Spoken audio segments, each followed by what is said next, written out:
थोड़ा सा आगे बढ़ते हैं। हमने इस व्यू को दो तरह से पढ़ा, थ्योरेटिकली और डायग्रामेटिकली। डायग्राम में ये व्यू साइनसॉइडल व्यू ऐसा होता है, थ्योरेटिकली कॉन्सेप्चुअली इसको हम ऐसा बोलते हैं। आज हम बात करेंगे इस व्यू को मैथ्स में कैसे लिखते हैं, इसका मैथमेटिकल एनालिसिस भी होता है, इस व्यू को मैथ्स में कैसे लिखते हैं। तो वैसे तो हम सब जानते हैं कि व्यू का मैथमेटिकल इक्वेशन क्या होती है। व्यू को मैथ्स में क्या लिखते हैं, y equals to a sin omega t plus minus k x होता है, नहीं होता ऐसा होता है हम लोग बोलते हैं। यहाँ पर अगर देखें तो ये व्यू का साइनसॉइडल है ना, साइनसॉइडल जो व्यू पढ़ते हैं, सिंपल हार्मोनिक व्यू पढ़ते हैं, उसको मैथ में लिखने का तरीका होता है y equals to a sin omega t plus minus k x. अब यहाँ पर यहाँ देखो, ये जो साइन कन्वेंशन है प्लस माइनस यहाँ पर बीच पर, ये क्या दिखाता है, व्यू की डायरेक्शन को शो करता है। क्या दिखाता है ये, व्यू की डायरेक्शन को शो करता है। प्लस का मतलब माइनस एक्स में जाना और माइनस का मतलब प्लस एक्स में जाना होता है। इसका मतलब यहाँ पर मीनिंग रिवर्स होता है ना, डायरेक्शन रिवर्स होती है। ऐसा क्यों होता है ये हम बात करेंगे आपसे, लेकिन ये वेव का मैथमेटिकल इक्वेशन है, हम इसको देखना चाहते हैं आता कैसे, इसका क्या डेरिवेशन। एक बात मैं आपको और समझा दूं, अगर मान लीजिए मैं आपसे बोलूं हमने इससे पहले एसएचएम पढ़ा है, तो उसकी इक्वेशन क्या लिखी थी, y equals to a sin omega t, नहीं लिखा था ऐसा, और फाई वहां इनिशियल फेज एंगल होता है। तो अगर मैं बोलूं y यहाँ पर केवल, अगर y यहाँ पर केवल टाइम का फंक्शन होता है तो हम उसको बोलते हैं एक काइंड ऑफ एसएचएम, एक एसएचएम होता है। और जब यहाँ पर y x t दोनों का फंक्शन होता है तो हम उसको बोलते हैं वेव का इक्वेशन। बेसिकली ये वेव का इक्वेशन नहीं है, ये अगर देखा जाए तो ये group of SHM of particles का इक्वेशन है। ये ऐसा इक्वेशन है जो वेव के अंदर में जितने मीडियम के पार्टिकल्स यहाँ पर एसएचएम करते हैं, उन सबके एसएचएम को शो करने का तरीका होता है मैथ्स में। जब एक पार्टिकल एसएचएम करता है तो हम उसकी पोजीशन को मार्क नहीं करते, हम उसको बोलते हैं कि उसकी पोजीशन x बराबर 0 है, वो एक ही पार्टिकल है। और जब एक ही पार्टिकल एसएचएम करता है तो उसका y और t का रिलेशन ऐसा होता है, a sin ओमेगा। पर जब वेव की बात करते हैं तो वेव में एक पार्टिकल नहीं होते, हजारों पार्टिकल्स होते हैं और सबकी अलग अलग पोजीशन होती है। कोई पार्टिकल x बराबर 0 पर है, कोई x बराबर 1 पर है, कोई x बराबर 2 पर है, कोई x बराबर 3 पर है, कोई x बराबर 4 पर है। तो ऐसी कोई मैथमेटिकल इक्वेशन जो इन सभी एसएचएम को यहां शो कर सके, ऐसी कोई मैथमेटिकल इक्वेशन जब इन सभी पार्टिकल्स को शो कर सके, हम उसको बोलते हैं वेव की इक्वेशन। और ये ऐसा इक्वेशन है जो वेव के अंदर में जितने भी पार्टिकल्स यहाँ पर एसएचएम करते हैं, उन सबके एसएचएम को शो कर सकता है, हम इसलिए इसको वेव का इक्वेशन कहते हैं। बोले कैसे कर सकता है, तो बोले जो भी पार्टिकल आप यहाँ पर देखना चाहते हैं उसकी पोजीशन को यहाँ पर लिखिए, ये उसके एसएचएम को शो कर देता है। मैंने बोला सर यहाँ पर एक्स का टर्म आया ना, एक्स का टर्म, अगर मैं एक्स बराबर 0 पुट करूंगा, तो जब एक्स बराबर 0 पुट करूंगा तो ये क्या करेगा, ये इक्वेशन बनेगी a sin ओमेगा t। बोलो, इसका मतलब x बराबर 0 पे जो पार्टिकल एसएचएम करता है ये उसके इक्वेशन को शो करता है। मतलब जो पार्टिकल एसएचएम कर रहा है उसकी पोजीशन अगर हमें पता है और हम यहाँ पर प्लेस कर देते हैं तो ये उसके एसएचएम को रिप्रेजेंट कर सकता है। मतलब यहाँ पर x वर्ड आया ना, ये x, ये वर्ड आने की वजह से इसमें इतनी एनर्जी आ जाती है या इसमें इतनी कैपेबिलिटी आ जाती है कि वेव के अंदर में जितने भी पार्टिकल यहाँ पर एसएचएम कर रहे हैं उन सबके एसएचएम को ये शो कर सकता है, हम इसलिए इसको वेव का इक्वेशन कहते हैं। मैं बोलूं x बराबर 5 पर कोई पार्टिकल बैठा हुआ है, x बराबर 5 पर कोई पार्टिकल बैठा है और हम उसके इक्वेशन उसके एसएचएम को स्टडी करना चाहते हैं तो हम इससे कर सकते हैं। बोले कैसे, बोले यहाँ पर x बराबर 5 पुट करो, ये उसके एसएचएम को शो कर देगा। मैंने बोला वेव के अंदर में कोई पार्टिकल ऐसा है जो x बराबर इन्फिनिटी पे बैठा हुआ है, कहां x बराबर इन्फिनिटी बैठा हुआ, तो यहाँ पर x बराबर इन्फिनिटी पुट करो, ये उसके एसएचएम को शो कर सकता है। इसका मतलब इस इक्वेशन से हम लोग ये समझ सकते हैं कि वेव के अंदर में जितने भी मीडियम के पार्टिकल्स हैं, अगर उनका पोजीशन मेरे को पता हो तो हम उसके एसएचएम को स्टडी कर सकते हैं, हम इसको वेव का इक्वेशन कहते हैं। मतलब मैं ये समझाना चाह रहा हूं कि ये एक काइंड ऑफ एसएचएम है और ये group of SHM of particles, इसलिए इसको वेव कहते हैं। अब ये इक्वेशन आई कैसे, देखो इसको समझते हैं हम, ये बनता कैसे है। तो इसके लिए हल्का सा डेरिवेशन कर रहे हैं, छोटा सा, बिल्कुल देशी स्टाइल में। देशी स्टाइल मैं मान लेता हूं ये वायर यहां पर रिजिड सपोर्ट से कनेक्टेड है। हम पूरे चैप्टर में कौन सी व्यू पढ़ते हैं, वन डायमेंशनल व्यू पढ़ते हैं। बोलो भाई, तो इसका बेस्ट एग्जांपल कौन लिया था मैंने, स्ट्रेच्ड वायर के अंदर व्यू। ये वायर यहां पर है, स्ट्रेच्ड वायर है, इसके अंदर व्यू बन रही है। सबसे पहले व्यू यहां पर जनरेट होता है और ये व्यू मीडियम में मान ले ऐसे जा रही है। ये व्यू सबसे पहले यहां पर जनरेट होता है, तो ये व्यू का स्टार्टिंग पॉइंट है, इसको बोलते हैं मैथ में x बराबर 0 पोजीशन। सबसे पहले वेव वायर के फ्री एंड पे जनरेट होती है, तो ये वेव का स्टार्टिंग पॉइंट होता है, इसको मैथ में x बराबर 0 पोजीशन कहते हैं और वेव ऐसे जा रही है। बोलिए, तो जब x बराबर 0 पर ये ऑसिलेशन करता है, अब ये एसएचएम करता है और जब एसएचएम करता है एनर्जी को आगे बढ़ाता है। तो जैसे ही एसएचएम करता है वैसे मीडियम के आगे वाले पार्टिकल एसएचएम करते हैं। सभी पार्टिकल एक जैसा एसएचएम करते हैं, सभी का एम्पलीट्यूड सेम, सभी का टाइम पीरियड सेम, सभी का फ्रीक्वेंसी सेम, लेकिन सभी का फेज एंगल अलग अलग होता है। बताया था ना आपको। और फेज एंगल भी कैसे अलग होता है, जिस तरफ वेव ट्रेवल करती है फेज कम होता जाता है।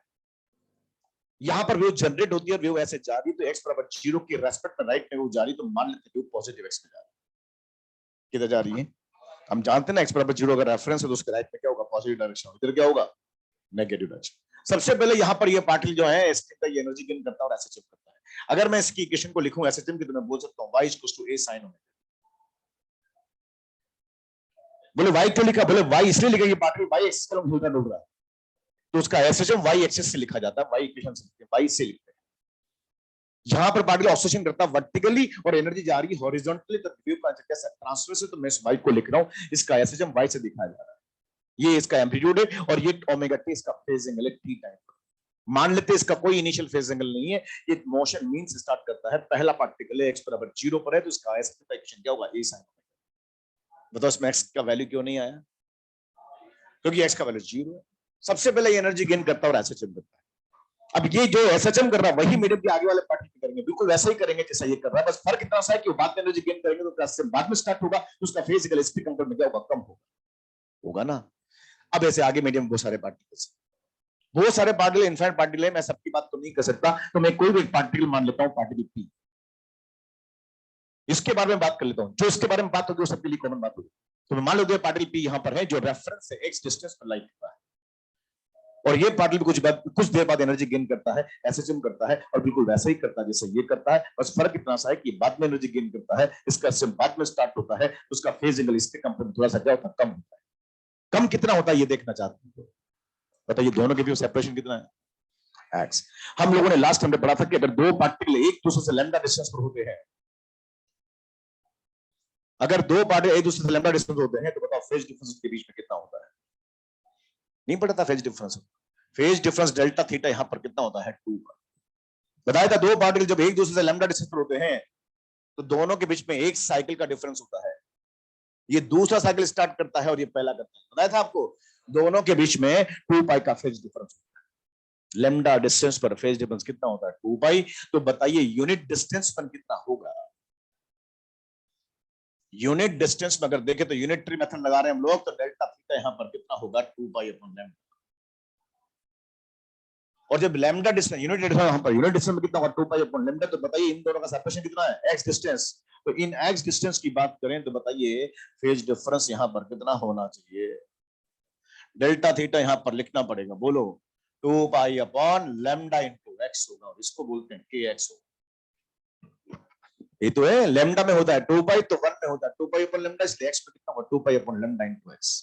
2 पाई अपॉन लैम्डा हम ध्यान रखेंगे, देखो एक पॉइंट और समझा दूं मैं, 2 पाई अपॉन लैम्डा इसको बोलते हैं k, ये वेव का प्रोपेगेशन कांस्टेंट कहलाता है। क्या बोलते हैं इसको, वेव प्रोपेगेशन कांस्टेंट इसको कहते हैं। ये k है, लिखते k है, लेकिन ध्यान रखना ये कौन है, वेव का कांस्टेंट इसको बोलते हैं वेव प्रोपेगेशन कांस्टेंट। ये वो k नहीं है रिस्टोरिंग फोर्स कांस्टेंट, ये कौन है के वेव प्रोपेगेशन कांस्टेंट होता है, या फिर इसको एक नेम और देते हैं, इसको बोलते हैं एंगुलर वेव नंबर कहते हैं। वेव नंबर समझते हैं आप, number of wave per unit distance 1 upon lambda नहीं होता है ना वेव नंबर, तो ये कौन है एंगुलर वेव नंबर, क्योंकि 2 से मल्टीपल होता है। जैसे बोलते हैं ना फ्रीक्वेंसी n, तो 2/n क्या होगा एंगुलर फ्रीक्वेंसी, वैसे वेव नंबर क्या होता है 1 अपॉन लैम्डा, तो ये क्या बन गया angular wave number 2 pi upon lambda होता है। आपसे कहा जा रहा है कि दो पार्टिकल अगर एक दूसरे से x सेपरेशन पर है तो इनके बीच में फेज डिफरेंस कितना होगा 2 pi upon lambda into x होगा, और 2 पाई अपॉन लैम्डा को क्या बोलते हैं kx होगा। अब आप बताओ इन दोनों के बीच में फेज डिफरेंस कितना होगा, अगर इनका x सेपरेशन है तो इनका फेज डिफरेंस कितना होगा kx होगा। मतलब हम ये कहते हैं कि जिस टाइम पर इसका फेज एंगल ओमेगा टी होगा उस टाइम पर इसका कुछ ऐसा फेज एंगल होगा कि दोनों के बीच में डिफरेंस कितना होगा kx, बोलो। और हमें ये भी पता है कि ये बाद में एनर्जी गेन करता है तो उसका बाद में स्टार्ट होगा, तो इसका फेज एंगल भी इसके कंपेयर में क्या होगा कम। बताओ इसका अगर फेज एंगल कम भी होगा डिफरेंस भी कितना होगा kx, तो बताओ इसका इक्वेशन क्या लिख सकते हैं, a sin omega t minus kx होगा। बताओ t टाइम पे इसका फेज एंगल कितना है ओमेगा t, और t टाइम पे इसका फेज एंगल कितना है ओमेगा t माइनस kx। बताओ दोनों में डिफरेंस कितना है kx, और डिफरेंस इस प्रकार से कि इसका फेज एंगल इसके कंपेयर से कम है, इसका मतलब यहाँ कन्वेंशन क्या है माइनस। अब बात को समझना, ये पार्टिकल पी का डिस्प्लेसमेंट इक्वेशन आया और ये क्या है a sin omega t minus kx। लेकिन मैं आपको समझा दूं ये कहने को पार्टिकल पी का डिस्प्लेसमेंट इक्वेशन है, पर कहने को ये कौन है, इसे वेव का इक्वेशन है, क्योंकि वेव किससे मिलकर बना है पार्टिकल से मिलकर बना है। बच्चों मैंने यहाँ पर x लिखा क्योंकि मैं पार्टिकल पी की बात कर रहा हूँ, और ये रेफरेंस से कितना दूर था। अगर मान लो मैं कोई q पार्टिकल ले लेता हूँ यहाँ पर और उसका सेपरेशन यहां से यहां तक x1 होता कितना, तो यहां क्या लिखता, x1 लिखता। मतलब ये हम कहना चाह रहे हैं कि ये ऐसी इक्वेशन है कि हम इसके हेल्प से जितने भी पार्टिकल यहां पर एसएचएम करते हैं उनके एसएचएम को शो कर सकते हैं बाय यूजिंग दिस इक्वेशन, और इसलिए हम इसको बोलते हैं वेव की इक्वेशन। ये ऐसा इक्वेशन है जो वेव के अंदर में जितने भी पार्टिकल यहां पर एसएचएम करते हैं, अगर उनकी पोजीशन मेरे को पता है तो मैं बाय यूजिंग दिस इक्वेशन उसका यहां एसएचएम स्टडी कर सकते हैं, और इसलिए हम इसको बोलते हैं वेव का इक्वेशन। ये कहने को पार्टिकल बी का डिस्प्लेसमेंट इक्वेशन है, पर कहने को कौन है, वेव की इक्वेशन है। बताओ वेव जा किधर रही है, तो बताओ कन्वेंशन क्या है, माइनस है। मैं आपको एक बात दो समझा दूं, जब भी वेव मीडियम में चलेगा फेज लेग करेगा कि लीड करेगा, लेग करेगा। क्यों, क्योंकि आगे वाला पार्टिकल तेज से एनर्जी गेन करेगा तो उसका फेज एंगल हमेशा कम होगा, लेग करेगा और लीच करेगा, इसमें क्या होगा, माइनस होगा। हमेशा ध्यान रखेंगे जब भी वेव मीडियम में चलती है तो फेज लेग करता है, और लेग करने की कन्वेंशन क्या होता है, माइनस होता है। वेव अगर इधर जाएगी तब भी लेग करेगा, इधर जाएगी तब भी लेग। बात को समझना, जब भी वेव मीडियम में चलती है तो जिस तरफ ट्रेवल करती है हमेशा फेज लेग करता है। लेकिन अगर बात समझो, अगर लेग इधर कर रहा है तो यहां लिखेंगे omega t minus k x. अगर मान लो ये वेव इधर जाती, अगर इधर जाती तब भी यहां पर लेग करता, तो यहां भी इक्वेशन क्या लिखते हैं, ए sine omega t minus k x. लेकिन ये एक्स कैसा होगा, नेगेटिव होगा, तो बताओ एक्स की जगह क्या लिखना पड़ेगा, माइनस। तो omega t minus of minus plus के एक्स हो जाएगा। कहने का मतलब यहां पर कन्वेंशन उल्टा होता है। यहां पर जब भी वेव मीडियम में ट्रेवल करती है फेज लेग करता है, इसलिए हमेशा कन्वेंशन माइनस होता है। अगर ये एक्स पॉजिटिव है तो माइनस माइनस ही रहता है, बोलो ना। अगर ये माइनस यहां पर, अगर ये एक्स पॉजिटिव है तो ये माइनस माइनस ही रहता है, लेकिन अगर एक्स नेगेटिव आ जाए तो ये प्लस हो जाता है। इसीलिए कन्वेंशन उल्टा बोलते हैं कि अगर यहां पर माइनस है इसका मतलब ये एक्स पॉजिटिव है, और अगर यह प्लस आ गया तो इसका मतलब प्लस आने का मतलब माइनस ऑफ माइनस एक्स, इसको नेगेटिव एक्स में जा रहा है। रिजल्ट केवल इतना सा है, कॉन्सेप्ट केवल इतना सा कि जब भी वो मीडियम में चलेगा फेज लेफ्ट करेगा, लेग करेगा कि लीड करेगा, लेग करेगा, इसलिए हमेशा कन्वेंशन माइनस आता है।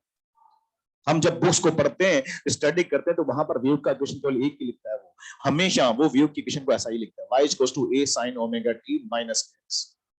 वो कभी प्लस बोलता ही नहीं है, वो बोलता प्लस तो गलत है आप लिख रहे हैं, होता ही नहीं कभी प्लस। हमेशा फेज क्या होगा, लेग करेगा, इसलिए हमेशा क्या होगा, हमेशा क्या होगा, माइनस होगा। वो बोलता है कि अगर आप ऐसा बोलते हैं, y इक्वल्स टू इक्वेशन अगर ऐसा लिखते हैं, a sin omega t plus x, अगर आप ऐसा बोलते हैं तो आप ये लिख रहे हैं, गलत लिख रहे हैं। वो बोलता है ऐसा नहीं होता, बोला ऐसा कैसे नहीं होता, बोला ऐसे होता है, y equals to a sin omega t minus of minus k x होता है, और ये वेव माइनस माइनस है, इसका मतलब क्या होगा, प्लस होगा। तो जब भी हम बोलते हैं कि कन्वेंशन अगर बीच में प्लस आ रहा है तो वेव किधर जाएगी, नेगेटिव एक्स में, और अगर माइनस आ रहा है तो एक्स क्या होगा, पॉजिटिव एक्स। कॉन्सेप्ट केवल इतना सा है कि जब भी वेव मीडियम में चलेगा फेज लेग करेगा, लेग करेगा, इसलिए हमेशा माइनस होता है। अगर वो माइनस नहीं बीच में प्लस आ रहा है, इसका मतलब माइनस माइनस क्या हो रहा है, प्लस हो रहा है, इसलिए वेव जा रही है नेगेटिव एक्स, इसलिए डायरेक्शन रिवर्स हो जाता है। तो यही कॉन्सेप्ट है, आप इसको लिख लें, और दो लाइन में यहां पे लिख देता हूं, ये भी आप लिख लें, इसी को बोलते हैं वेव का इक्वेशन, और इसलिए हमेशा फेज लेग करता है, इसलिए हमेशा माइनस आता है। y इक्वल्स टू यहां पे लिख रहा हूं मैं a sin omega t minus k x, equation of progressive wave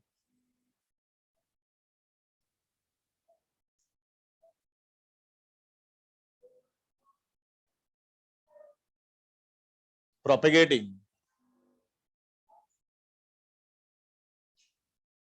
in positive axis.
y equals to a sin omega t minus k x wave की इक्वेशन आया है, और उसका हम देखें तो ओमेगा t माइनस और माइनस के एक्स अगर लिखें तो ये पॉजिटिव बनता है और ये वेव जाएगी negative x axis.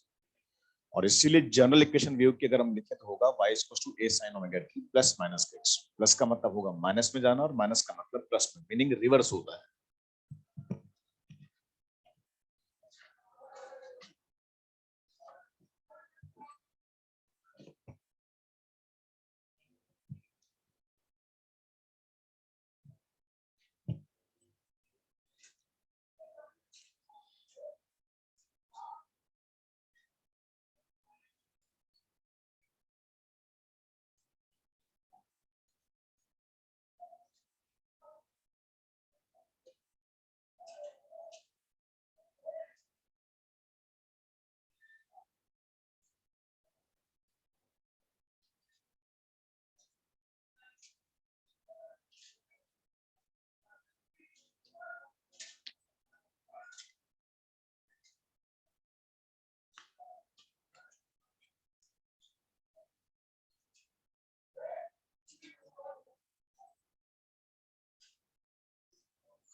General wave की इक्वेशन क्या बनी, y equals to a sin kx है ना, omega t minus plus plus minus k x हो जाता है। हम ध्यान रखेंगे ये जनरल इक्वेशन है, इसका मतलब हम जब भी वेव को देखना चाहेंगे हमेशा ऐसा ही देखना चाहेंगे। ये वेव का पूरा पूरा फेज एंगल कहलाता है। उसमें दो बातें होती है, ओमेगा टी एंड के एक्स, और दोनों हमेशा इस फॉर्म में होना चाहिए। ओमेगा टी को पॉजिटिवली आगे रखते हैं और के एक्स को पीछे रखते हैं, और इन दोनों के में साइन आता है प्लस माइनस। प्लस का मतलब माइनस में जाना, माइनस का मतलब प्लस में जाना होता है।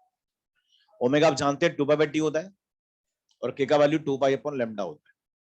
एक बात और ध्यान रखेंगे आप लोग यहाँ, कि ये व्यू का जनरल इक्वेशन है, इसमें ट्रिग्नोमेट्रिक फंक्शन आता है, उसके बाद सीधा ब्रैकेट आता है, यानी ब्रैकेट के बाहर कुछ नहीं आता है।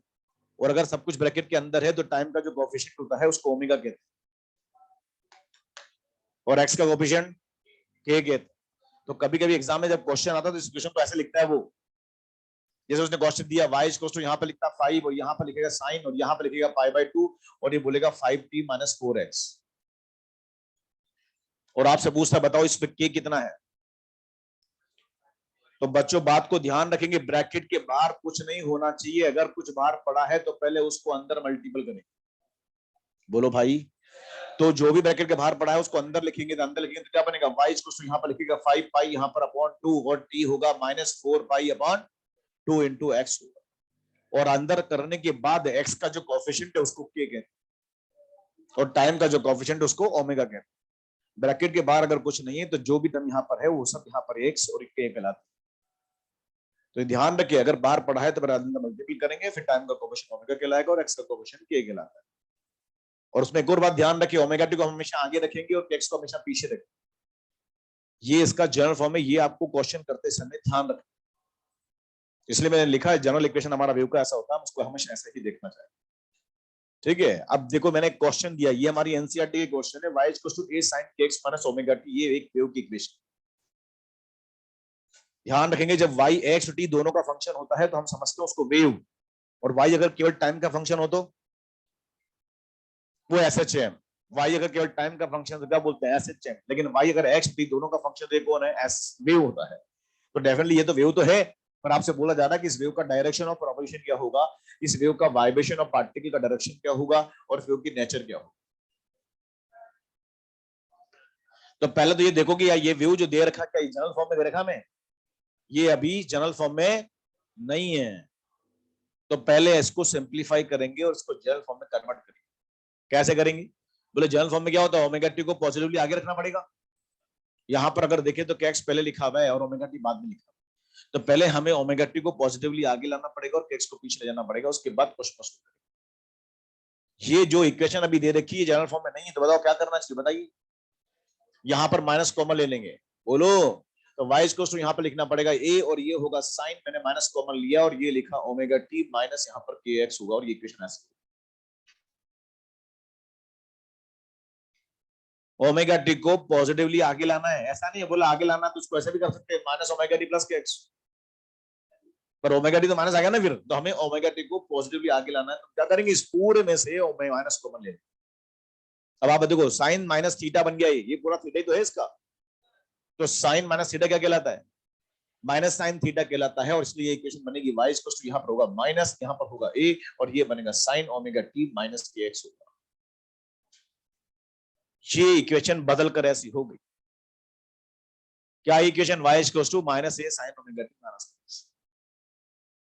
बोलो भाई, अब आपको पता है ट्रिग्नोमेट्री फंक्शन के आगे माइनस आ रहा है और ये माइनस हमें अच्छा लगता नहीं, तो क्या कर रहे हैं रीअरेंज कर दें, कैसे, बोले ट्रिग्नोमेट्री फंक्शन के आगे अगर माइनस तो पीछे ले जा सकते हैं, तो क्या बनेगा ये y इक्वल टू यहाँ पर बनेगा a, और ये होगा साइन ओमेगा टी, यहाँ पर लिखेंगे बेटा माइनस के एक्स और प्लस पाई हो गया, मतलब ये इक्वेशन बदल कर ऐसी हो गई जनरल फॉर्म। तो आप हमेशा, ये क्वेश्चन हमारे मेडिकल में पूछा हुआ क्वेश्चन है, 2 बार पूछा हुआ इस तरह से क्वेश्चन, और इसलिए आपको समझा रहा हूं कि वेव का जनरल इक्वेशन हमेशा ऐसा ही लिखेंगे, ओमेगा टी को पॉजिटिवली आगे रखेंगे और एक्स को पीछे रखेंगे, अगर ऐसा नहीं है तो पहले ऐसा रीअरेंज करेंगे। बोलो भाई, अगर ये फंक्शन कोस में होता तो क्या होता, कोस माइनस थीटा कितना होता है, कोस थीटा ही होता है, तो आगे माइनस नहीं आएगा, लेकिन sine minus theta, minus sine theta हो तो आगे माइनस आता है, और आगे माइनस आने से क्या, अब आप बताओ ओमेगा टी माइनस एक्स है तो वेव किधर जा रही है, एक्स में जा रही है, फिर लेक कर रहा ना यार, ओमेगा टी माइनस माइनस आ रहा है, इसका मतलब वेव किधर जाएगी, पॉजिटिव एक्स में जाएगी, डीओपी होगा पॉजिटिव एक्स एक्सिस।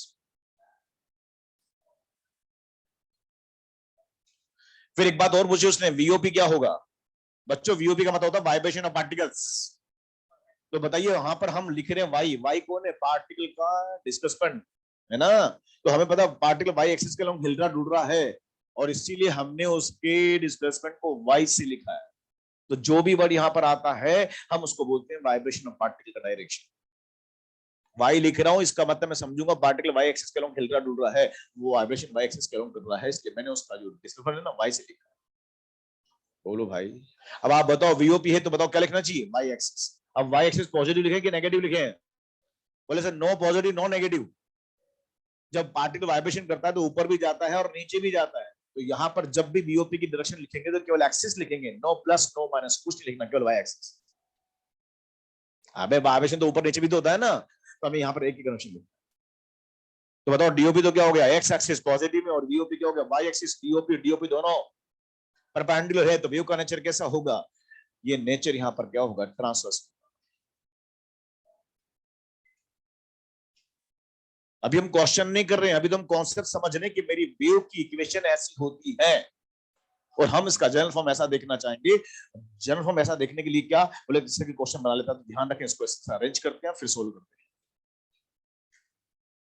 बोलो, अब इसमें एक वर्ड आया पाई, इस पाई का मतलब क्या समझते हैं,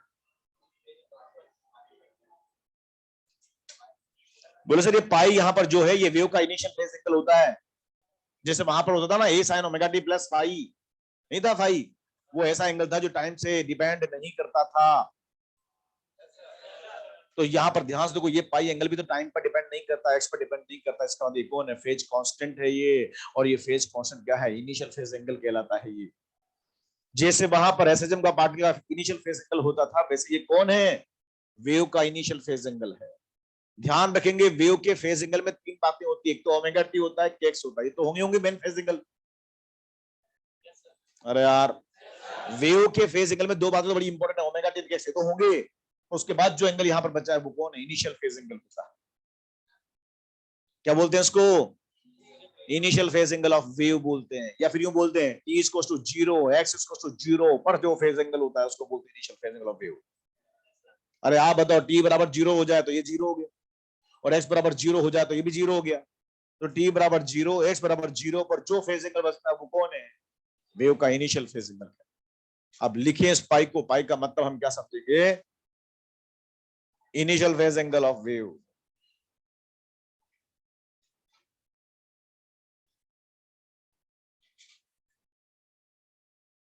initial phase angle of wave, या इसको बोलते हैं t equals to 0 x equals to 0 पर फेज एंगल है बेटा। वीओपी, हाँ समझाता हूं, एक सेकंड। यस, वीओपी का मतलब होता है बेटा वाइब्रेशन ऑफ पार्टिकल, है ना, पार्टिकल किधर हिल रहा डुल रहा है। आप बताओ ये पार्टिकल हिल रहा डुल रहा वर्टिकली, तभी तो हमने इसका डिस्क्रिप्शन किसने लिखा, वाई से लिखा। तो जो भी वर्ड यहाँ पर आता है हम लिख रहे हैं वाई, इसका मतलब मैं समझूंगा पार्टिकल का जो वाइब्रेशन है वो वाई एक्सिस के लॉन्ग हिल रहा डुल रहा है और एनर्जी आ रही है हॉरिजॉन्टल। तो जो भी वर्ड यहाँ पर होता है वाई एक्स जेड जो भी हम लोग लिख रहे हैं वो यहाँ पर इसको वीओपी को शो करता है। अब वीओपी का कोई प्लस माइनस डायरेक्शन नहीं होता, क्योंकि पार्टिकल ऊपर भी जाता है तो नीचे भी जाता है, इसलिए हम बोलते हैं यहां पर केवल एक एक्सिस लिखते हैं, वाई एक्सिस। ठीक है, तो ये तो हो गया डीओपी और ये हो गया बीओपी, दोनों एक दूसरे के परपेंडिकुलर व्यू का कैसा होगा, ट्रांसवर्स। फिर बोलते हैं टी का वैल्यू 0 हो जाए और एक्स का वैल्यू 0 हो जाए तो जो फेज एंगल बचता है वो व्यू का क्या कहलाता है, इनिशियल फेज एंगल कहलाता है। क्या बोलते हैं उसको, व्यू का इनिशियल फेज एंगल है। आप समझते हैं टी बराबर 0 का मतलब क्या, टी बराबर 0 का मतलब होता है starting time. Starting time mean क्या होता है, स्टार्टिंग टाइम। मोशन कैसे भी स्टार्ट कर सकता है, मीन नहीं होता, क्या बोलेंगे, स्टार्टिंग टाइम। टी बराबर 0 का मतलब स्टार्ट, और एक्स बराबर 0 का मतलब फिर मेन पोजीशन। अरे एक्स बराबर 0 पार्टिकल, स्टार्टिंग पार्टिकल। अरे बताओ वेव के अंदर बहुत सारे पार्टिकल हैं, एक्स बराबर 0, एक्स बराबर 1, एक्स बराबर 2, एक्स बराबर 3, एक्स बराबर 4, 1000। तो एक्स बराबर 0 का मतलब starting particle. Starting particle starting time पर अपना मोशन कहां से स्टार्ट कर रहा है उसको दिखाने का तरीका है पाई।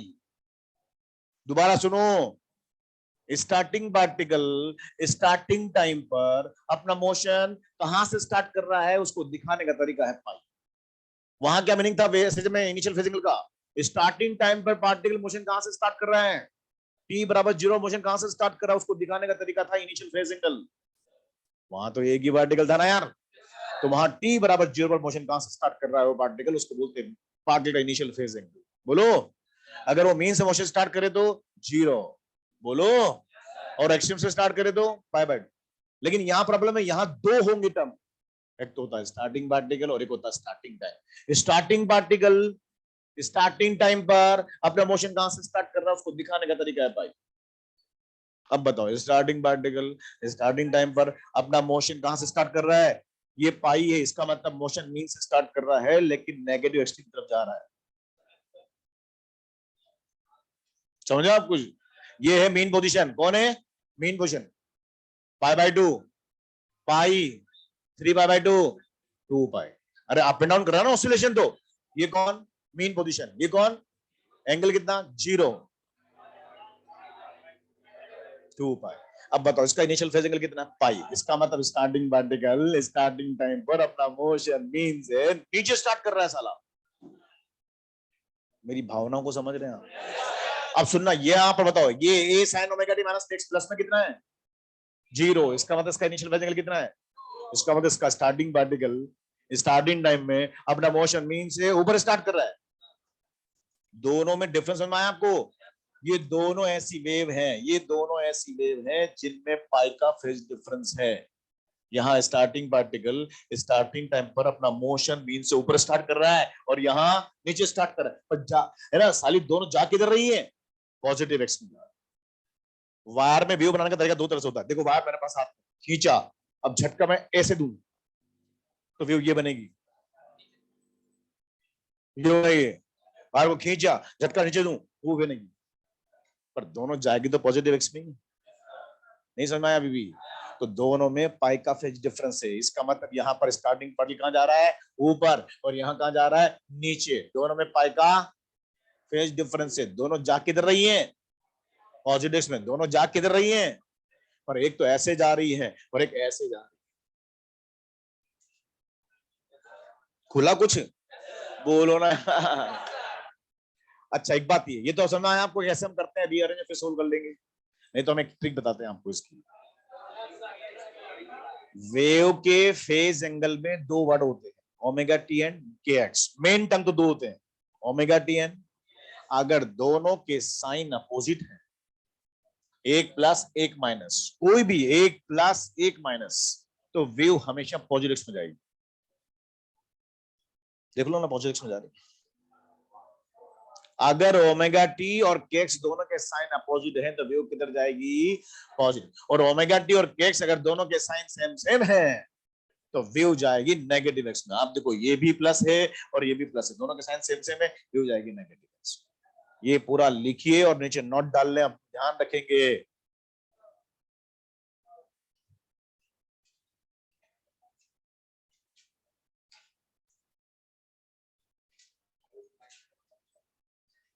ये वाला पाई ओमेगा टी माइनस केक्स आगे में साइन माइनस आ रहा है। टिग्नोमेट्री फंक्शन के आगे अगर माइनस आता है और हम उसको हटाना चाहते हैं तो हम टिग्नोमेट्री में ऐसा पढ़ते हैं कि इसको हटाकर पीछे पाई लिख सकते हैं। ये तो टिग्नोमेट्री वाली बात हुई। मैंने कहा ये एक्स एक्सिस, तो बताओ ये कौन है? माइनस एक्स एक्सिस है ना भाई। तो बताओ दोनों के बीच में एंगल कितना हो गया? पाई। तो हम ध्यान रखेंगे ये अगर माइनस है, इसको मैं हटाना चाहता हूं, इसको पॉजिटिव बनाना चाहता हूं, तो पीछे क्या लिखना पड़ेगा? पाई। किसी भी ट्रिग्नोमेट्री फंक्शन के आगे अगर माइनस आता है और हम उसको हटाना चाहते हैं तो पीछे पाई आता है। पाई पाई काहे आया? यही तो बता रहा हूं कि ये आगे माइनस आया है ना, ये माइनस आया ना बेटा यहां पर, तो इसको हटाया हमने तो ऐसा हुआ है। तो ये ध्यान रखना है ना। साइन यहां पर लिखेंगे ओमेगा टी प्लस पाई, जो होता है ना ये, इसका मतलब होता है माइनस साइन ओमेगा टी होता है। किसी भी ट्रिग्नोमेट्री फंक्शन के आगे अगर माइनस होता है तो अगर हम इसको हटाएं तो पीछे पाई। ये तरीका है लिखने। और तुम्हें बताया था मैंने पहले लेक्चर में, ये साइन ओमेगा टी, तो ये क्या था? Minus sign omega t. नहीं बताया था ये एंगल प्लस पाई हुआ? भूल गया तू।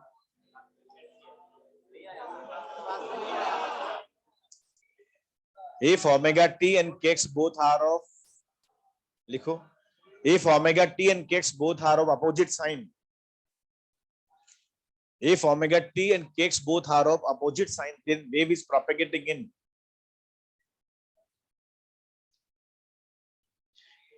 if omega t and kx both are of opposite sign,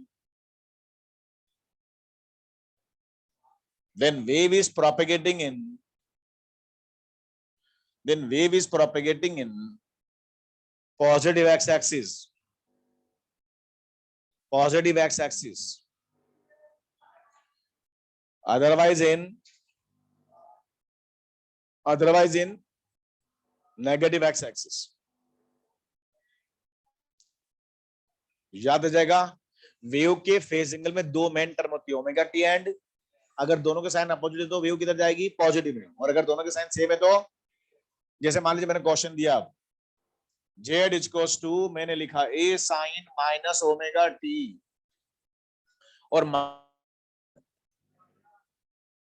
और आपसे पूछा है बताइए डीओपी क्या होगा? तो आप समझ जाओगे डीओपी का मतलब होगा माइनस माइनस आ रहा है, दोनों सेम साइन के हैं, तो सेम साइन होने का मतलब नेगेटिव, और के साथ क्या आ रहा है? इसलिए जेड एक्सिस होगा। तो डीओपी तो क्या हो गया बेटा? Z axis. क्लियर और नॉट? अब बताइए वीओपी क्या होगा? वीओपी जेड लिखा है तो जेड के अलोंग ऑसिलेशन कर रहा है पार्टिकल, इसलिए जेड एक्सिस। जो भी वर्ड यहां पर आता है उसके अलोंग वाइब्रेशन करता है वो, तो जो भी वीओपी होगा ना वो यहां पर जो भी वर्ड आता है वो एक्सिस हो जाता है। बोलो, ये डीओपी और ये वीओपी, बताओ नेचर। या नेचर कैसा होगा? लॉन्गिट्यूडिनल।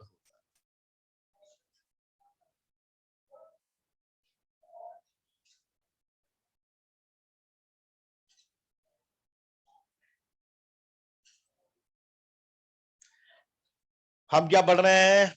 Mechanical wave. इसको तीन तरह से हमने पढ़ा, थ्योरेटिकली ऐसा होता है, डायग्रामेटिकली ऐसा होता है, और इसको अगर देखें तो मैथ्स में ऐसा होता है। अब देखो थोड़ा सा आगे बढ़ते हैं तो वेव में कुछ छोटे छोटे एलिमेंट्स और होते हैं, और हमें पता कि चार एलिमेंट मैं आपको पढ़ा चुका हूँ। कौन कौन सी? एम्पलीट्यूड, टाइम पीरियड, फ्रीक्वेंसी और एंगुलर फ्रीक्वेंसी। और ये चारों एलिमेंट ऐसे हैं जो वेव के होते हैं, वही प्रैक्टिकल के होते हैं। पढ़ा दिया ना भाई। अब बात करते हैं फिफ्थ एलिमेंट, और वो होगा फिफ्थ एलिमेंट जो होगा उसको बोलते हैं वेवलेंथ। क्या बोलते हैं इसको? वेवलेंथ। और ये ऐसा एलिमेंट होता है जो वेव का होता है, पार्टिकल का नहीं होता। किसका होता है? वेव का होता है, पार्टिकल का नहीं होता है। वेव लेंथ वेव की लेंथ होती है, पार्टिकल थोड़ी लेंथ होती है।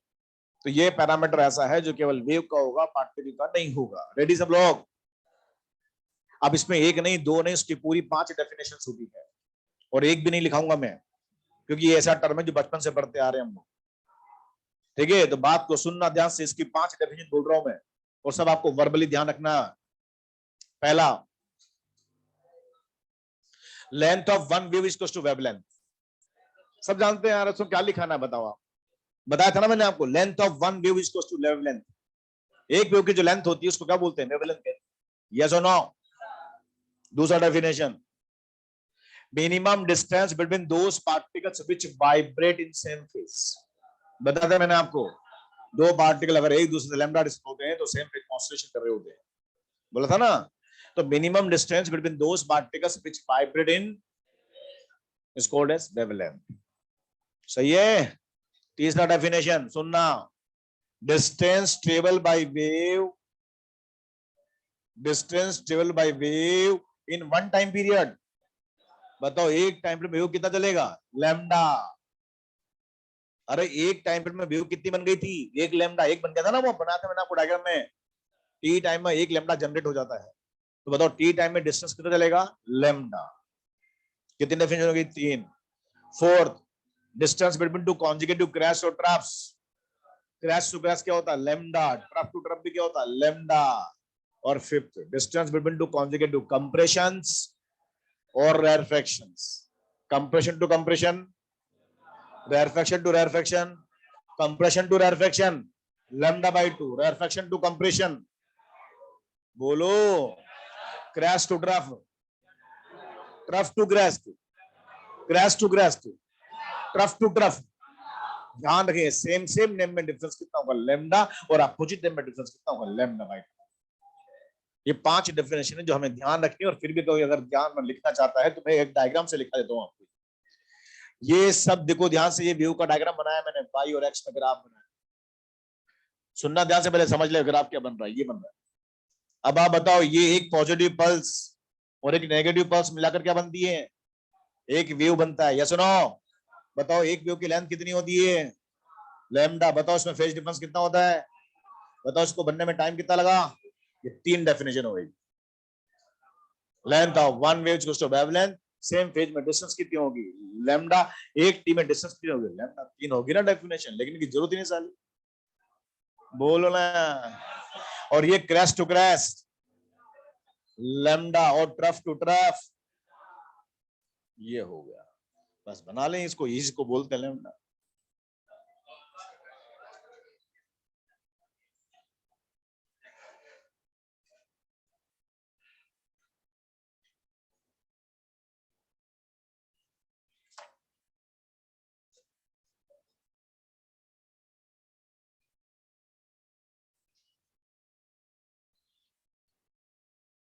ये है वेवलेंथ, है ना। अब बात करते हैं 6 नंबर का एलिमेंट, और वो होगा वेव स्पीड, या इसको बोलते हैं वेलोसिटी, वेव वेलोसिटी।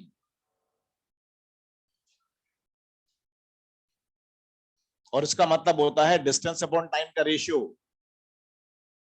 वेव जब मीडियम में चलता है तो उसका स्पीड क्या होता है? बोले distance upon time. Unit distance में कितना, यूनिट टाइम में कितना डिस्टेंस चलता है वेव, उसको बोलते हैं स्पीड, डिस्टेंस अपॉन टाइम का रेशियो।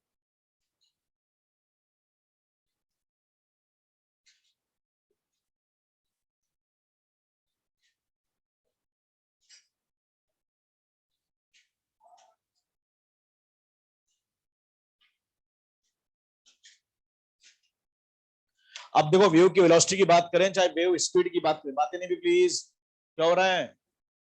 वेव वेलोसिटी की बात करें चाहे वेव स्पीड की बात करें, दोनों एक ही टर्म होती हैं। हम ध्यान रखेंगे वेलोसिटी मतलब वेक्टर क्वांटिटी और स्पीड मतलब स्केलर क्वांटिटी, लेकिन वेलोसिटी की जो डायरेक्शन होती है वो हम अलग से देते हैं। इसलिए अगर वेलोसिटी की बात करें ना, तब भी आपको ऐसे मैग्नीट्यूड बिहेव करना है, उसका मैग्नीट्यूड ही बताना होता है। तो वेलोसिटी और स्पीड यहाँ पर सेम होता है हमारे लिए। बोलो, स्पीड तो स्केलर क्वांटिटी और वेलोसिटी कौन है? वेक्टर क्वांटिटी है। तो हमें उसकी डायरेक्शन देनी पड़ती है, लेकिन डायरेक्शन बताने की जरूरत नहीं, इसका साइन कन्वेंशन से डायरेक्शन बताते हैं हम। तो हम वेलोसिटी बोले चाहे स्पीड बोले, दोनों का मीनिंग सेम समझेंगे। अब ये भी टर्म ऐसी है जो बचपन से पढ़ते आ रहे हैं, वेव वेलोसिटी। क्या होता है वेव वेलोसिटी? बोले वेव जब मीडियम में चलता है तो यूनिट टाइम में कितना डिस्टेंस ट्रेवल करता है, यूनिट टाइम में कितना डिस्टेंस ट्रेवल करता है, उसको बोलते हैं वेव का स्पीड। स्पीड मतलब डिस्टेंस अपॉन टाइम। बोलो। अब हमें पता कि जब वेव मीडियम में चलता है तो लैम्डा डिस्टेंस ट्रेवल करने में टाइम कितना लेता है, टी। तो डिस्टेंस अपॉन टाइम का रेशियो वेलोसिटी होता है, स्पीड होता है, और लैम्डा को बोलते हैं डिस्टेंस और टी को बोलते हैं टाइम। लैम्डा अपॉन टी को बोलते हैं पी। और 1 अपॉन टी क्या होता है, फ्रीक्वेंसी। तो हम इसको ऐसा ही बोलते हैं, v equals to n lambda हो जाता है।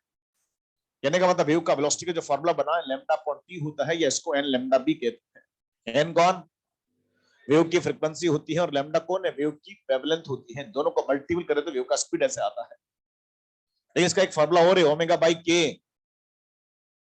बोलो, ओमेगा क्या होता है, 2 पाई n।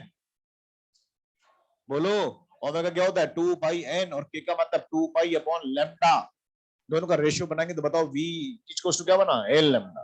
तो v का रिजल्ट ऐसा भी होता है, ओमेगा बाई के भी होता है, v को हम n लैम्डा भी कहते हैं, और v को लैम्डा अपॉन t भी कहते हैं। वेव का स्पीड होता है। ये भी आप बचपन से पढ़ते आए, जानते हैं हम लोग, यूनिवर्सल ट्रूथ फॉर्मूला होता है v equals to n lambda. लेकिन यहाँ भी एक पॉइंट इंपॉर्टेंट बहुत बड़ा है, लिखो पहले तो इसको आप। बच्चों बात यह है कि वेव का जो वेलोसिटी होता है ना, k को n लैम्डा होता है, पर ये n और लैम्डा पर डिपेंड नहीं करता।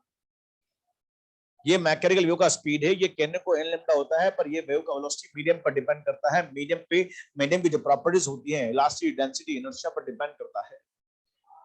बताइए वेव को चलना किस में, मीडियम है, तो वेव उस मीडियम में किस स्पीड से जाएगा, ये उस मीडियम की जो प्रॉपर्टीज होती हैं, इलास्टिसिटी, इनर्शिया, डेंसिटी, वो डिसाइड करता है कि उस वेव का स्पीड उसमें क्या होगा। किसी मीडियम में वेव की वेलोसिटी को कैलकुलेट करने का मेथड है ये तो n लैम्डा, पर ये वेलोसिटी n और लैम्डा पर डिपेंड नहीं करती। ये डिपेंड किस पर करती है, मीडियम पर डिपेंड करती है। अगर मीडियम को कांस्टेंट कर दिया जाए तो वेव की वेलोसिटी कांस्टेंट हो जाती है। फिर उस मीडियम में भले ही n को चेंज करते हैं या लैम्डा को चेंज करते हैं, वेव की वेलोसिटी में कोई चेंजेस नहीं आता। फॉर एग्जांपल, जैसे मैं बोल दूं ये एयर मीडियम है और मैं सोर्स हूं, मैं वेव बना रहा हूं आप सबके लिए, साउंड वेव। तो बताओ इस वेव का स्पीड इस मीडियम में कितना होता है, 330 340 होता है, यस और नो। अब अगर मान लो इस मीडियम में आप भी सोर्स और आप भी वेव बनाते हैं, आपकी साउंड वेव भी इसी मीडियम में आती है, तो आपका स्पीड भी कितना होगा, 330 होगा। आपका वेव और मेरा वेव एक ही मीडियम में है, तो दोनों का साउंड का स्पीड कितना होगा, 330 होगा। लेकिन आप अलग सोर्स हैं और मैं अलग सोर्स हूं, आपकी फ्रीक्वेंसी अलग, मेरी फ्रीक्वेंसी, तो फ्रीक्वेंसी क्या अलग होने से वेव की स्पीड अलग होगी क्या, नहीं। अगर आपकी वेव का फ्रीक्वेंसी ज्यादा है तो आपकी वेव का वेवलेंथ कम हो जाएगा, पर दोनों का मल्टीपल 330 आएगा।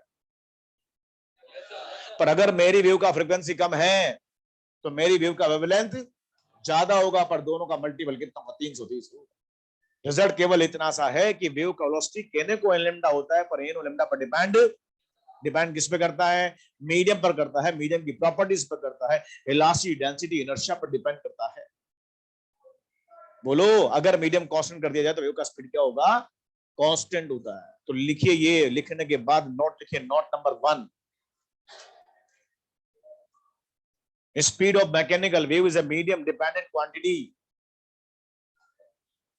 Speed of mechanical wave is a medium dependent quantity. Speed of mechanical wave is a medium dependent quantity. It depends on properties of medium. It depends on properties of medium. It depends on properties of medium such as elasticity, density, inertia. It depends on properties of medium such as elasticity, density, inertia, etc.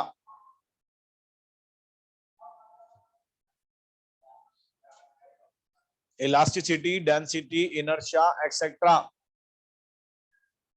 Line change करके लिखें, for a given medium, for a given medium, for a given medium, it remain constant. ये तो क्या पढ़ा हमने, velocity किस पर depend करेगा, ये मीडियम पर डिपेंड करेगा। ऐसे कैसे हम एक और टर्म पढ़ते हैं, वेव का फ्रीक्वेंसी, ये तो हमने क्या पढ़ा, वेव का वेलोसिटी किस पर डिपेंड करेगा, मीडियम। मीडियम अगर कांस्टेंट तो वेव का वेलोसिटी क्या होगा, अगर हम बोले वेलोसिटी मीडियम डिपेंडेंट क्वांटिटी है तो बताओ वेव का फ्रीक्वेंसी सोर्स डिपेंडेंट क्वांटिटी होता है। बताओ वेव को जनरेट कौन करता है? तो जब भी कोई सोर्स किसी वेव को बनाता है तो वो उसके फ्रीक्वेंसी को डिसाइड करता है, और जब वो उसके फ्रीक्वेंसी को डिसाइड कर चुका होता है तो फिर वो फ्रीक्वेंसी कभी चेंज नहीं होती। जैसे वेव का वेलोसिटी मीडियम डिपेंडेंट क्वांटिटी होता है, वैसे कैसे वेव का फ्रीक्वेंसी उसके सोर्स का कैरेक्टरिस्टिक्स होता है, उसके सोर्स के द्वारा डिसाइड किया जाता है। ये उसका पैरेंटल प्रॉपर्टी होता है। वेव को बनाता कौन? तो सोर्स उसका पेरेंट हो गया। तो जब भी कोई सोर्स किसी वेव को बनाता है तो उसके फ्रीक्वेंसी को डिसाइड करता है। तो किसी भी वेव का फ्रीक्वेंसी जो पैरेंटल प्रॉपर्टी होता है उसके सोर्सेस को मिलता है, और एक बार मिल जाता है, एक बार फिक्स हो जाता है तो फिर वो कभी चेंज नहीं होता। अगर मीडियम एक ही है तब भी कांस्टेंट, और मीडियम बदल जाएगा तब भी कांस्टेंट होता है। लिखिए note number 2, frequency of wave is the characteristic of its source. Frequency of wave is the characteristic of its source. Frequency of wave is the characteristic of its, है ना, और सिर्फ source.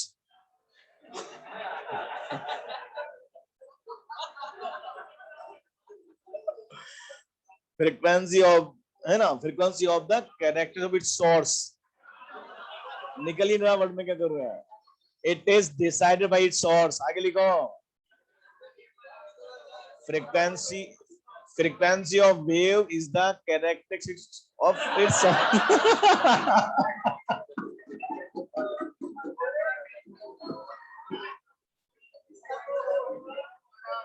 वेव की जो frequency है उसके source का characteristics होता है।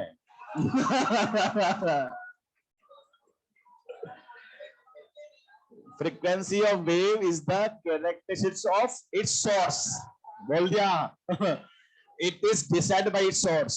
आगे लिखो, it is decided by its source. It is decided by its source. क्या करें यार, एक्चुअल में क्या बोल बोल कैसा है ना, जो टंग ऐसा होता है घूम जाता है फटाक से। पता है आपको एक बात कभी अंडरलाइन किया होगा आपने, कभी डिस्प्लेसमेंट नहीं बोल सकता, है ना, मतलब हाँ मतलब नहीं बोल सकता, वो डी पे ना ऑटोमेटिक टंग घूमता है। कभी ध्यान देना, मतलब आप अंडरलाइन ऐसा नहीं हमेशा पकड़ लो तुम लोग। डिस्कशन बोलने में थोड़ी सी मतलब मेरे को ना प्लान करना पड़ता है कि डिस्कशन बोलना पड़ेगा, वो निकलता ही नहीं, क्या करें, मतलब हो जाता है अभी कभी। अभी ऐसा नहीं कि हमें बोलना नहीं आता, मतलब वही वाली बात है कि वो टाइम ऐसा घूम रहा है, क्योंकि जिंदगी में 15 साल से ये बोल रहे हैं। पार्टिकल पार्टिकल पार्टिकल नहीं होता, बच्चे 12 के बताते हैं सर पार्टिकल। अब पार्टिकल क्या होता है? पार्टिकल होता है, पर वो क्या करते हैं, फ्लो में चलता है ना, तो वैसे ही होता है। 6 घंटे 8 घंटे आदमी जब बोलता है उस चीज को। Frequency of wave is the characteristic of its source. It is decided by its source, है ना, it is decided by its source. Line लिखो, on changing the medium, on changing the medium, on changing the medium, on changing the medium, it remains constant. On changing the medium, it remains constant. एक छोटा सा question दे रहा हूं, बात को समझना। देखो बहुत अच्छा एग्जाम में क्वेश्चन आया था, आपके मॉडल में क्वेश्चन है, क्वेश्चन नंबर 29 पर। बात सुनना, रुड़की आईआईटी का पूछा हुआ क्वेश्चन है, काफी पुराना क्वेश्चन है पर कॉन्सेप्चुअल क्वेश्चन है। अभी 2 साल 3 साल पहले इस नीचे वाले नोट पर क्वेश्चन आया है। फ्रीक्वेंसी किस पे डिपेंड करेगी और वेलोसिटी किस पे डिपेंड करेगी? क्वेश्चन पूछा उसने कि 2 मीडियम है हमारे पास, सुनना ध्यान से, एक तो एयर और एक वाटर, एक तो एयर एंड एक वाटर। किसी सोर्स ने एयर में वेव बनाया, कहां बनाया बेटा? एयर में, और ये एयर से वाटर में एंटर कर रहा है। किसी सोर्स ने एयर में वेव बनाया, ये एयर मीडियम से वाटर में एंटर कर रहा है, ठीक है। और फिर हमने लिखा कि यहां पर वेव का स्पीड v है, और यहां पर वेलोसिटी v डैश, यहां पर फ्रीक्वेंसी n, यहां पर n डैश, यहां पर लैम्डा, यहां पर लैम्डा डैश। और आपसे पूछा गया बताओ n और n डैश में क्या रिलेशन? बच्चों वेव बनाया यहां पर और यही वेव दूसरे मीडियम में जा रहा है, बताओ मीडियम बदला तो फ्रीक्वेंसी बदलेगा क्या? बोले मीडियम बदला है पर सोर्स नहीं बदला है। जो वेव यहां पर बनी यही वेव दूसरे मीडियम में जा रही है, तो उसका सोर्स तो सेम ही है। तो जब भी कोई सोर्स किसी वेव को बना देता है तो उसका फ्रीक्वेंसी फिक्स्ड हो जाता है, बदलता नहीं। तो जब सोर्स ने वेव बनाया एयर मीडियम में, और ये एयर से कहां जा रहा है? वाटर में जा रहा है, तो बताओ क्या फ्रीक्वेंसी बदलेगा क्या? फ्रीक्वेंसी नहीं बदलेगा, फ्रीक्वेंसी सेम हो। लेकिन वेलोसिटी की बात करें तो velocity is not equal to v dash होगा। मीडियम बदल गया तो वेलोसिटी बदल जाएगा। वेलोसिटी किस पे डिपेंडेंट है? मीडियम बदलेंगे तो वेलोसिटी बदलेगा, लेकिन मीडियम बदलने से फ्रीक्वेंसी पे कोई चेंज नहीं आएगा। जो फ्रीक्वेंसी यहां पर होगा वही फ्रीक्वेंसी यहां पर भी होगा। अब बताओ, v is equal to n lambda होता है, n कांस्टेंट है और v बदल रहा है, तो उसको बैलेंस कौन करेगा? तो lambda is not equal to lambda dash. बोलो। तो ध्यान रखिए, मीडियम बदल रहा है इसलिए वेलोसिटी बदलेगा, लेकिन वेव का सोर्स नहीं बदल रहा है। जो वेव एयर में है वही वाटर में जा रहा है, तो वेव नहीं बदल रहा है, तो फ्रीक्वेंसी क्या होगा? कांस्टेंट होगा। फ्रीक्वेंसी कांस्टेंट है, वेलोसिटी बदल रहा है, तो क्या बदलेगा? लैम्डा। क्वेश्चन नंबर 29 देख सकते हैं आप चाहें तो, ये वो क्वेश्चन था जो एग्जाम में आया था, पेज नंबर 213। और नहीं तो आप घर पे देख लेना, नंबर लिख ले आप, घर पे तो मॉडल लेना आपके पास।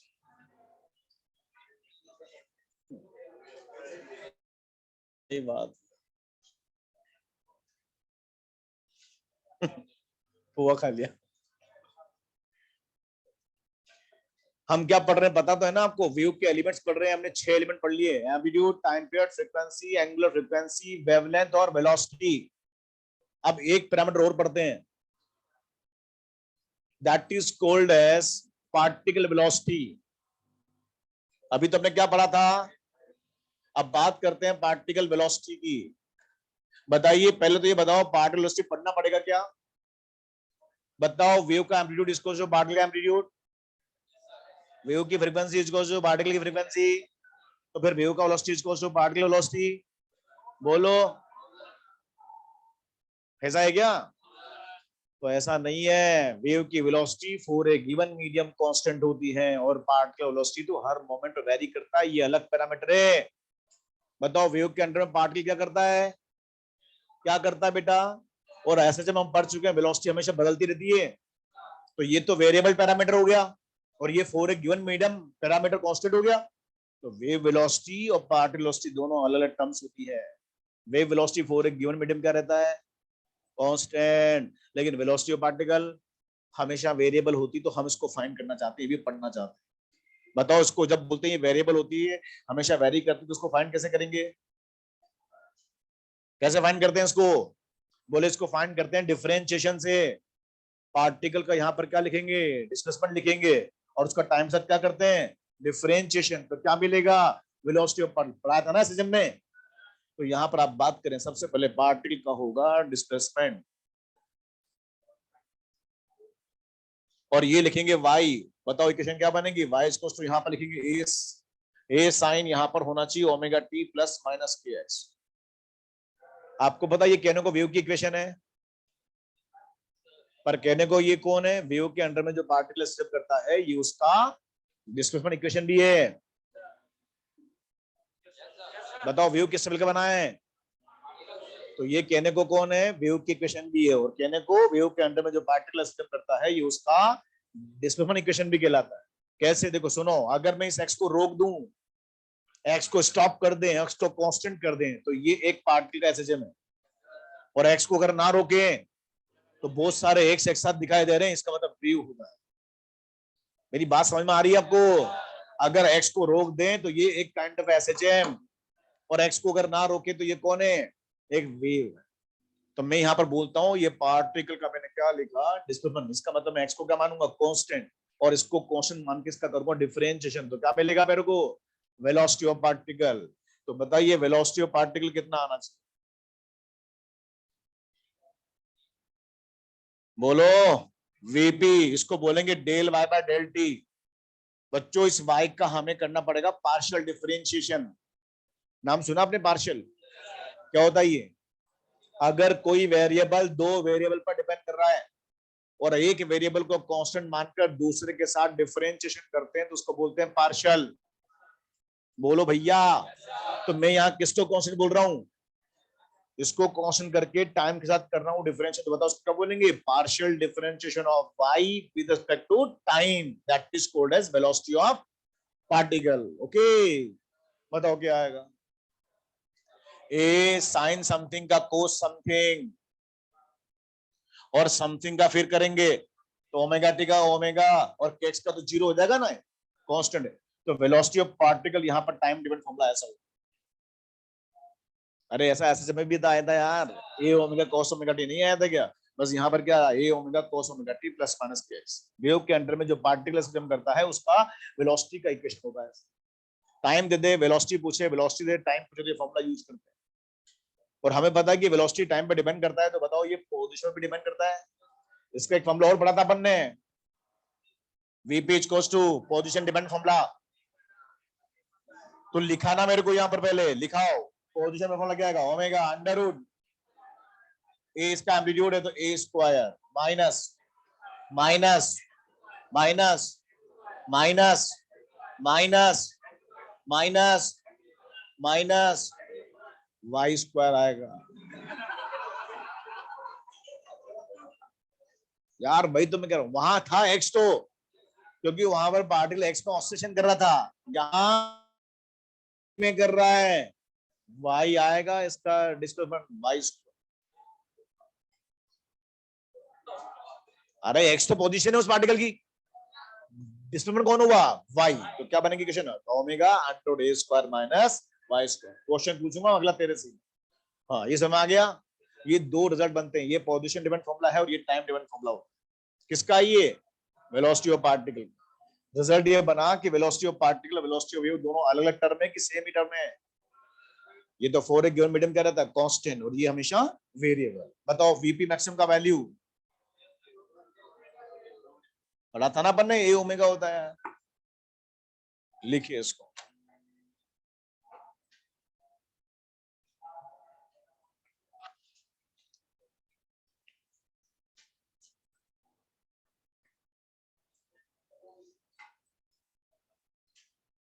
सात एलिमेंट पढ़ लिए हमने वेव के, wave velocity, particle velocity, wavelength और amplitude, time period, frequency and angular frequency.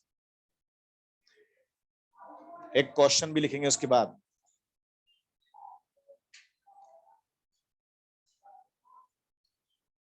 और जिससे पूछेंगे वही जवाब देगा। आप दे देगा यार, उसमें क्या करना है, तुम भी ऐसा कर देना तो क्यों हो गया। ये क्वेश्चन जो मैं दे रहा हूं ये मेडिकल में 3 बार आया है,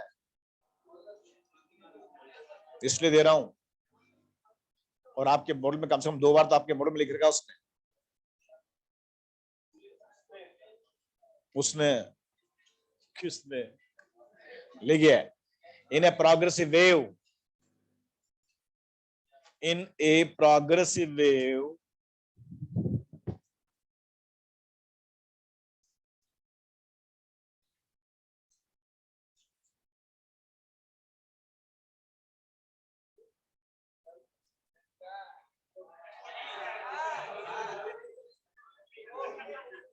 in a progressive wave maximum velocity of particle is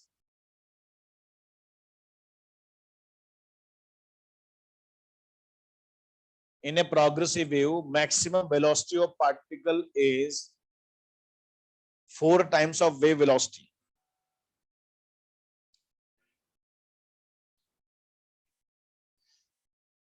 Maximum velocity of particle is 4 times of wave velocity. Maximum velocity of particle is 4 times of wave velocity. Then find wavelength of wave.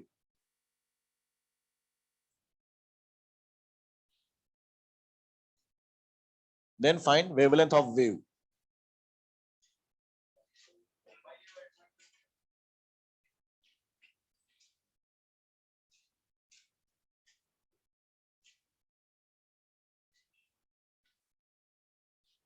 अब मैं ये कह रहा हूं कि ये question medical में 4 बार आया है ना, वो इसलिए पूछता बेटा ये क्वेश्चन कि आपको ये पता है कि नहीं है कि वेव वेलोसिटी और पार्ट वेलोसिटी दोनों अलग अलग टर्म है कि एक ही टर्म है। इसलिए ये क्वेश्चन पूछता है, बताओ अलग अलग टर्म है कि एक ही टर्म है, दोनों अलग अलग टर्म है। वेव वेलोसिटी तो फॉर एक गिवन मीडियम क्या रहता है, कांस्टेंट, और वेलोसिटी ऑफ पार्टिकल क्या होता है, वेरिएबल होता है। ठीक है भाई, तो आंसर क्या आएगा, पाई ए बाई 2 होगा। पर आपने करा क्या बोला उसने, maximum velocity of particle is equal to 4 times of wave velocity. तो लिख देंगे वीपी मैक्सिमम है ना बेटा, इसको यहाँ पर 4 टाइम्स ऑफ वेव वेलोसिटी, जो बोलता है उसको लिख देंगे VP maximum equals to 4 times of wave velocity. VP maximum equals to 4 times of wave velocity, जो उसने बोला वैसे लिख दिया। अब बताओ उसका फॉर्मूला क्या होता है, और ये कितना होता है 4 ओमेगा बाई के होता है ना। आप चाहो तो लेमडा लिख सकते हैं, आप चाहो तो इसको है ना लेमडा अपॉन टी लिख सकते हैं, कुछ भी कर सकते हैं। मैंने ओमेगा बाई के लिख दिया ताकि ओमेगा से ओमेगा साफ हो जाए। अब आप बताओ, ये तो हुआ ए और ये हुआ 4, के को क्या बोलते हैं 2 पाई अपॉन लेमडा, तो लेमडा ऊपर जाएगा 2 पाई नीचे आएगा, यस और नो। तो बताओ लेमडा का वैल्यू पाई ए यहाँ पर बाई 2 हो जाए, नहीं आया। तो रिजल्ट क्या बना कि वेव वेलोसिटी और पार्टिकल दोनों अलग टर्म है। ओके बोलो। तो जब दोनों अलग टर्म है तो दोनों में एक रिलेशन होता है, उस रिलेशन की बात कर रहे हैं। ये आर्टिकल थोड़ा इंपॉर्टेंट है, ध्यान से मेरी बात सुनेंगे और फिर इस पर देखते हैं क्वेश्चन कैसे बनते हैं। Relation between wave velocity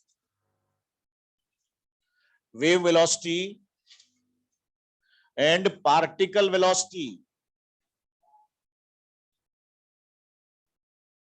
relation between wave velocity and particle velocity. बच्चों वेव वेलोसिटी और पार्टिकल वेलोसिटी में रिलेशन क्या है वो देखना चाह रहे हैं, तो हम उसको देखने के लिए ये वेव की इक्वेशन यूज करते हैं, y = a sin omega t plus minus kx। ये वेव की इक्वेशन है भाई। बताओ ये प्लस माइनस क्या दिखाते हैं यहाँ, वेव की डायरेक्शन। प्लस का मतलब और माइनस का मतलब, इनका मीनिंग उल्टा होता है। यस, अब बात सुनना ध्यान से। यहां पर अगर देखें तो 3 वेरिएबल दिख रहे हैं आप, इस वेव की इक्वेशन में 3 वेरिएबल होते हैं, y x t, जैसे नो।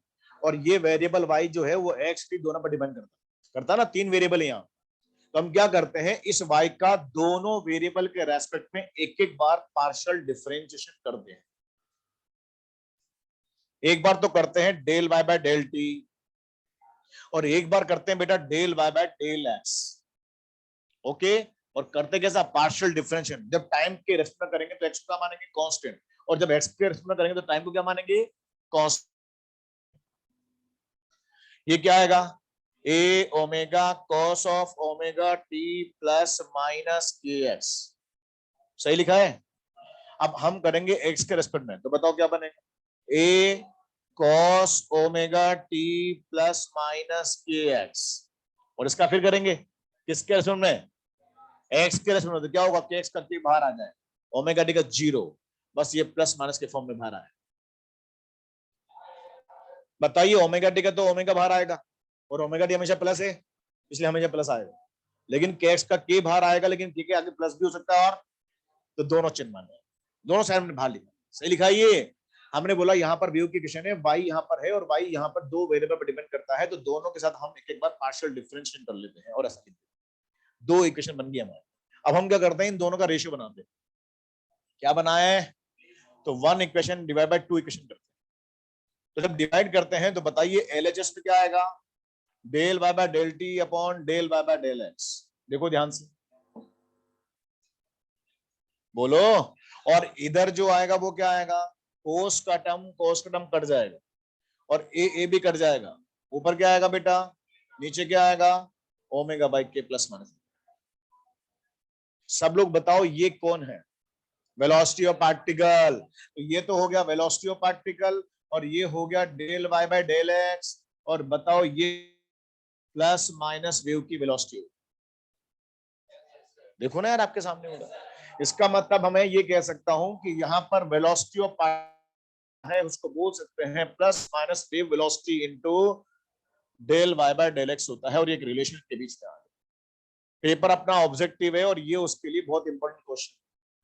वेलोसिटी ऑफ वेव और वेलोसिटी ऑफ पार्टिकल पूछना कभी कभी फॉर ऑप्शन में, तो वो रिलेशन ऐसा होगा। या तो हम चाहें तो ऐसा develop, velocity of particle is equals to plus minus wave velocity into del y। ये कौन है बेटा, और ये कौन है, इनको जानते हैं आप, बताओ इनका मीनिंग क्या है प्लस माइनस का, बोलो बेटा। प्लस माइनस यहाँ पर वेव की डायरेक्शन को शो करते हैं। प्लस का मतलब negative x axis propagation show करता है, यस और नो। और माइनस का मतलब पॉजिटिव शो करता है।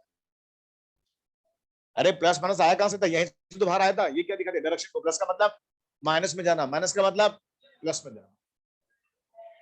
ये समझ आया, ये रिलेशन आ गया velocity of particle velocity of relation ऐसा होता है।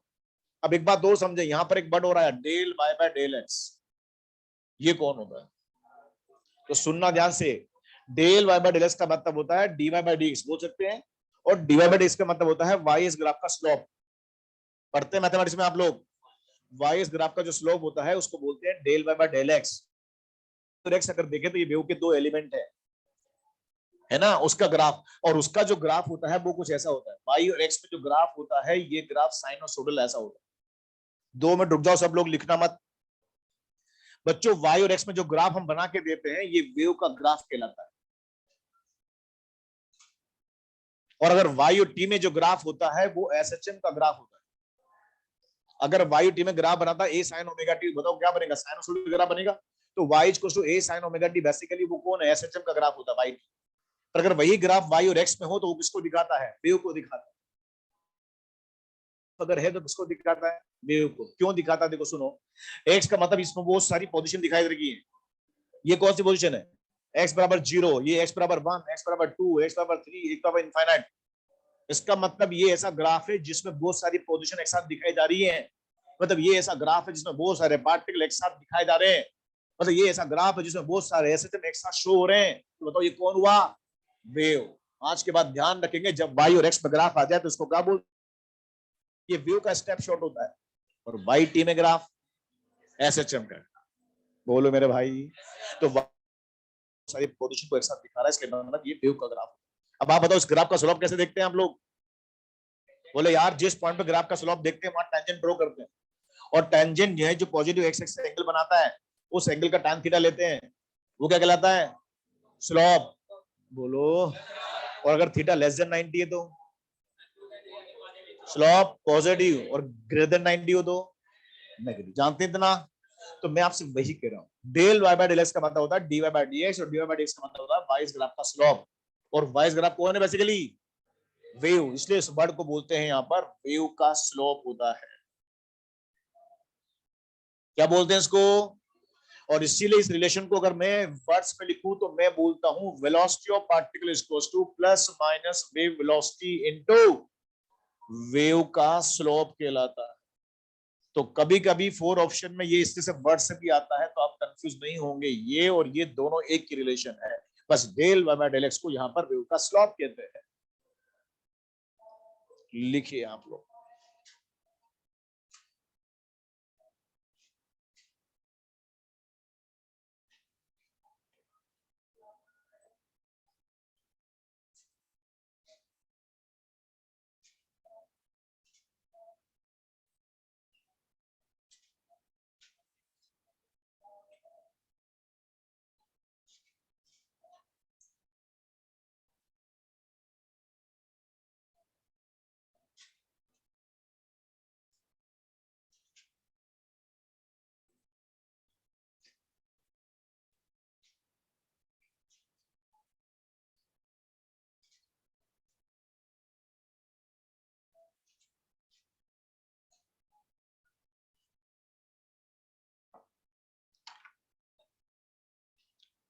आज तो बता पानी नहीं पिए, वाइफ मारेगी मेरे को।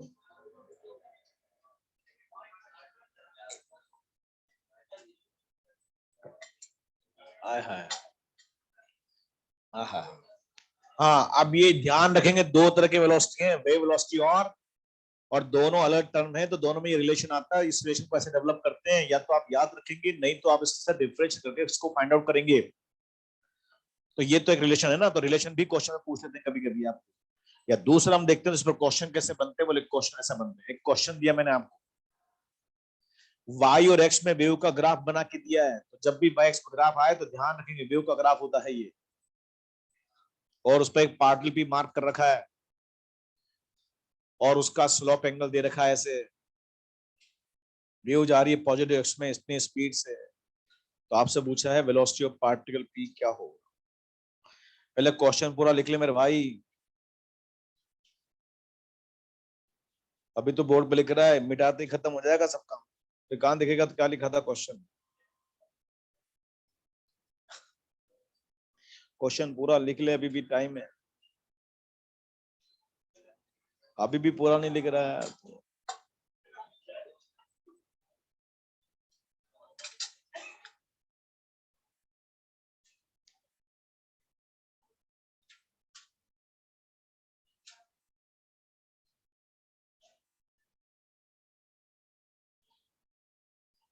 आया?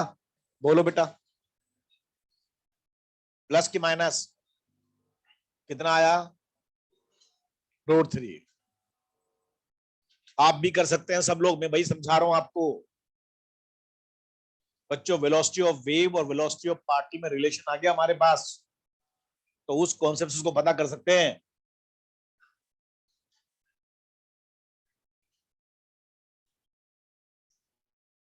इक्वेशन तो कर ही लेंगे आप लोग, एग्जाम अगर मान लो भूल जाए तो क्या करेंगे? जो वेव की इक्वेशन है उसका 2 बार करेंगे डिफरेंशियल टाइम के साथ और एक्स के साथ, और का रेशियो बनाएंगे, ऑटोमेटिक रिलेशन आ जाएगा। आएगा ना? क्या रिलेशन आएगा? VP equals two plus minus wave velocity into wave का स्लो।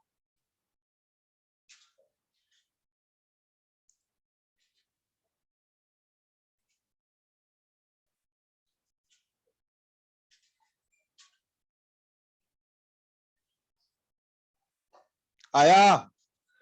देखो आपसे बोला वेलोसिटी ऑफ पार्टिकल निकालना है, तो देखो इक्वेशन हमें वीपी का साइन यूज करना, मतलब वीपी वाला इक्वेशन यूज करना पड़ेगा। और बताइए वेव जा किधर रही है? पॉजिटिव एक्स में। कहां जा रही है? तो बताओ यहां पर इक्वेशन क्या लिखेंगे? VP equals to minus wave velocity into wave का स्लोप होता है, ये यूज करेंगे हम लोग। क्या गलत करेंगे? अबे सही है, ये माइनस आएगा क्योंकि वेव जा रही पॉजिटिव एक्स में। बोलो ना यार। अब बताओ माइनस हो गया माइनस, ये हो गया 330, और स्लोप का वैल्यू लिखना है। आप ध्यान से देखो, स्लोप 60 डिग्री का है, लेकिन उधर से है ये, इधर से 120 डिग्री है, तो या तो इसको बोल सकते हैं tan 120 डिग्री,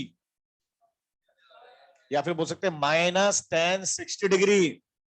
स्लोप की वैल्यू 60 डिग्री है, tan 60 डिग्री, लेकिन वो स्लोप क्या है? नेगेटिव है। आपको तो स्लोप नेगेटिव होगा ये,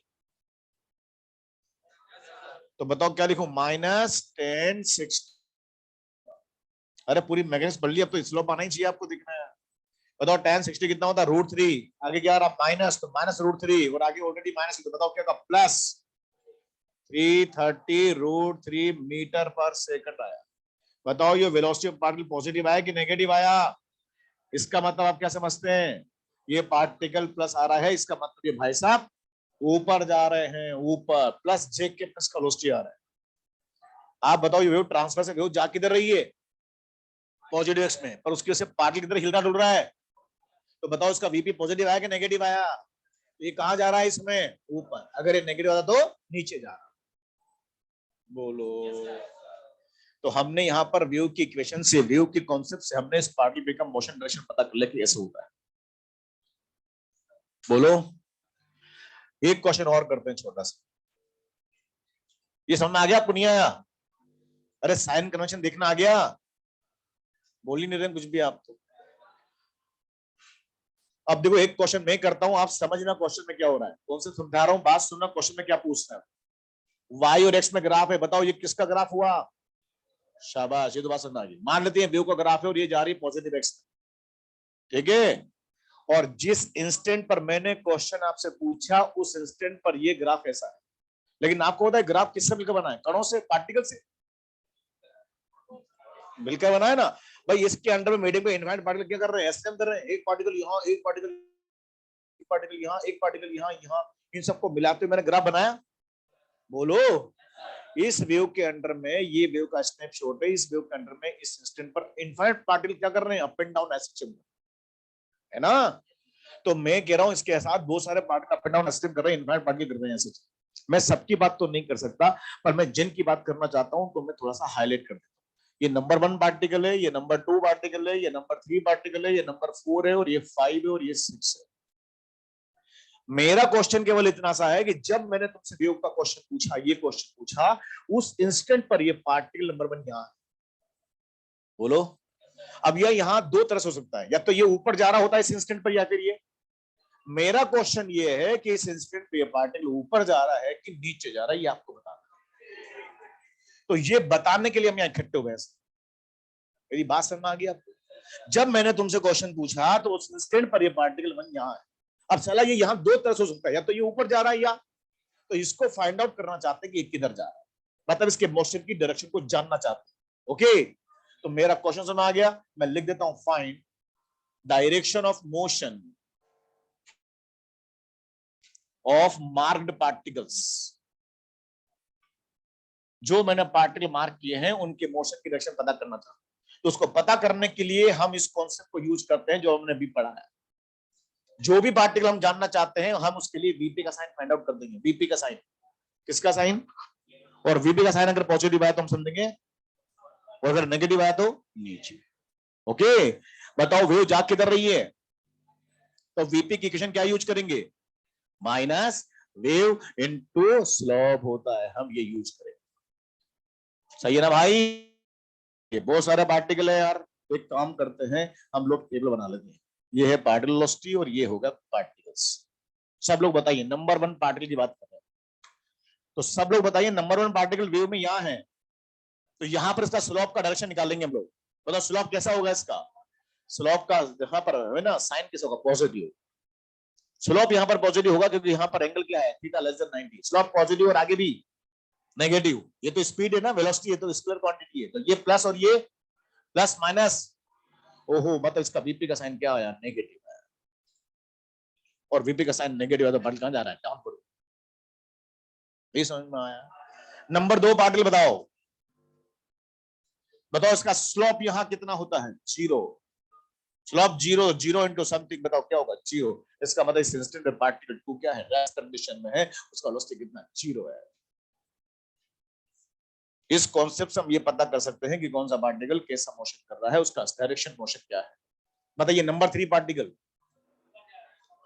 नंबर 3 पार्टिकल यहां पर है, बताओ उसका स्लोप नेगेटिव होगा, और नेगेटिव नेगेटिव क्या बनेगा, पॉजिटिव। इसका मतलब पार्टिकल कहां जा रहा है, ऊपर जा रहा है। बताइए नंबर 4 पार्टिकल, नंबर 4 पार्टिकल यहां पर स्लोप नेगेटिव आ रहा है, इसको देखो, तो ये भी नेगेटिव नेगेटिव क्या होगा, पॉजिटिव। कहां जा रहा है, ऊपर जा रहा है। पार्टिकल ऊपर हो कि नीचे हो डजंट मैटर, हमें क्या देखना, स्लोप देखना। स्लोप किस साइज का भी, नेगेटिव नेगेटिव नेगेटिव, ऊपर जा रहा है। बताइए नंबर 5 पार्टिकल, स्लोप कैसा है, positive positive, sorry 0, 0 into something क्या होगा, 0 हो जाएगा। नंबर 6 पार्टिकल, बताओ स्लोप कैसा है, स्लोप क्या है, पॉजिटिव पॉजिटिव और इनटू नेगेटिव क्या बनेगा, नेगेटिव। मतलब भाई साहब कहां जा रहे हैं, नेगेटिव, मतलब डाउनवर्ड जा रहे हैं।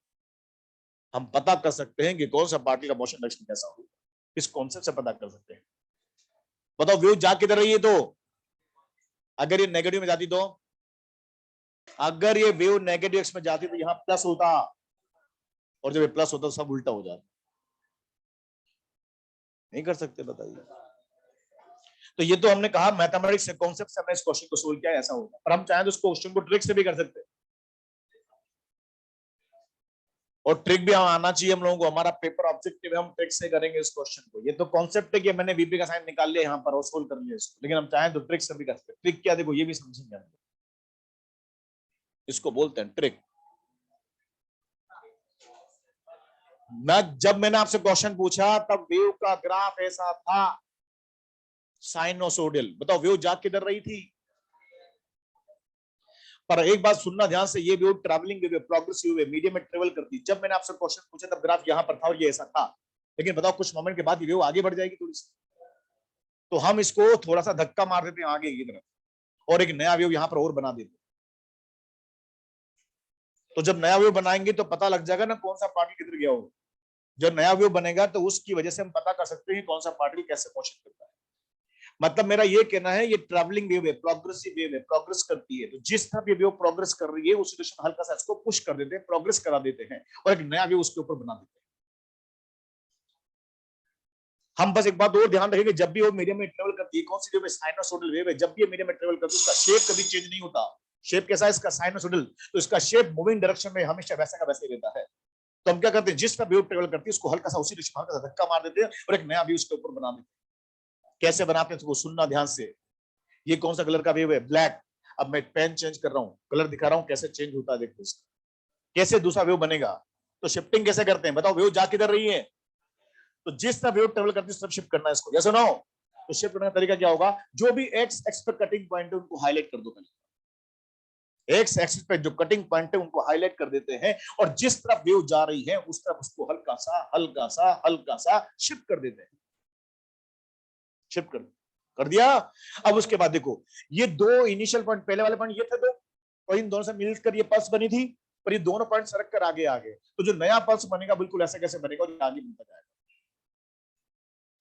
और ये दो पल्स यहाँ पर, 2 पॉइंट यहाँ पर ये थे और पल्स ये बनता था, हम बोल रहे दोनों पॉइंट आगे मूव करके तो ये पल्स ऐसा बनता है और ये वर्टिकल को टच करता है। तो कुछ मोमेंट के बाद ये वेव ऐसी बन जाती है। जो वेव जिस डायरेक्शन में ट्रेवल कर रहा है उस डायरेक्शन उसको हल्का सा शिफ्ट कर देते हैं और उसी फॉर्म में वेव को मिला देते हैं। अब आप बताओ, मैंने आपसे जब क्वेश्चन पूछा था तब नंबर 1 पार्टिकल कहां था? यहां था। कुछ मोमेंट के बाद अगर देखें तो उसके जस्ट नीचे वेव लाइक करनी है। अरे उसके जस्ट नीचे वेव लाइक करी, इसका मतलब पार्टिकल नीचे गया। बताओ वेव किससे मिलकर बना है? पार्टिकल से। तो साला पार्टिकल नीचे आया होगा तभी तो वेव नीचे आएगी। वो नीचे गया है, पता लग गया मुझे। नंबर 3 पार्टिकल किधर गया होगा? बोले इसके ऊपर वेव लाइक करी तो वेव पार्टिकल ऊपर जाएगा। बताओ नंबर 4 पार्टिकल किधर गया होगा? ऊपर गया होगा। नंबर 6 नीचे गया होगा। एक वेव एग्जाम में बना के देता है, दूसरा वेव हम उस पर बना देते हैं और पहली वाली वेव से दूसरी वाली वेव पर पहुंचते हैं। पहुंचने का प्रोसेस अगर डाउनवर्ड है तो पार्टिकल डाउनवर्ड जा रहा हो, बोलो ना। और अगर अपवर्ड है तो अपवर्ड जा रहा है। शिफ्टिंग करना आपको आना जी, शिफ्टिंग कैसे करें।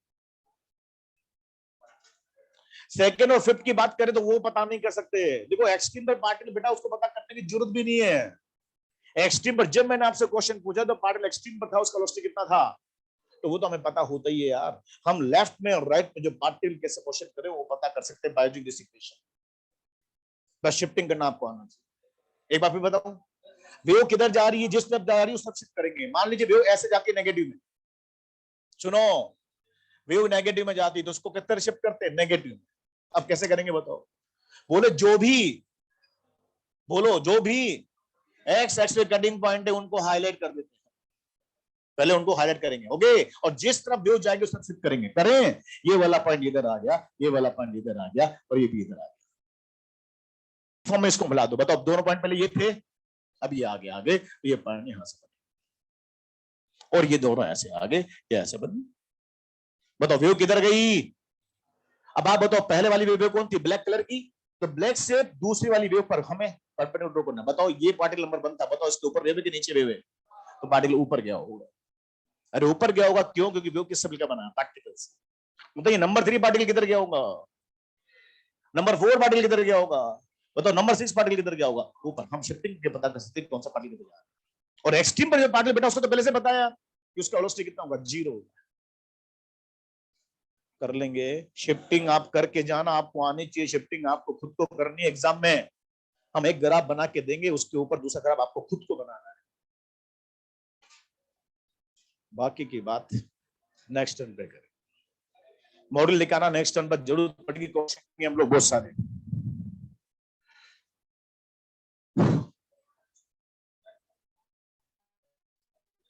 ओके